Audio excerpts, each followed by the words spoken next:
Hello everyone, welcome to Radhika's corner channel. आज हम discuss करने वाले हैं what is the difference between is and. आपको दिख रहा है डबल इक्वल का साइन, इसको बोलते हैं इक्वालिटी ऑपरेटर। ठीक है, इन दोनों में डिफरेंस क्या है? पाइथन के इंटरव्यूज क्वेश्चंस में पूछ जाता है कि इन दोनों में डिफरेंस क्या है।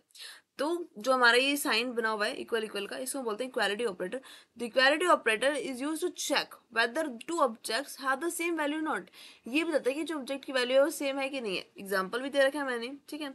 अब the is operator is used to check whether two objects are referring to the same memory location or not।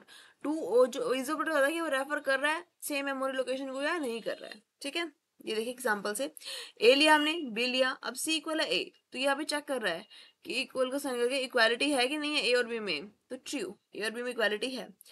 और A is B, false, A is C, true. ठीक है, A is B and A is C, तो check कर रहा है true है false. ठीक है, तो ये बताएगा क्या हमें बता रहा है, वो इक्वालिटी ऑपरेटर इक्वालिटी बता रहा है। ठीक है, मोस्ट रिमेंबर कि इन दोनों में डिफरेंस क्या होगा। एक जो इज ऑपरेटर है वो तो हमें बताता है कि रेफर करेगा सेम मेमोरी लोकेशन को कर रहा है कि नहीं कर रहा है, ट्रू और फॉल्स में। ठीक है, और जो हमारा इक्वालिटी ऑपरेटर है वो बताता है कि हमारी सेम वैल्यू है कि नहीं है हमारे ऑब्जेक्ट के साथ। ठीक है, आई होप वीडियो क्लियर होगी। अच्छी लगी तो लाइक, सब्सक्राइब और शेयर।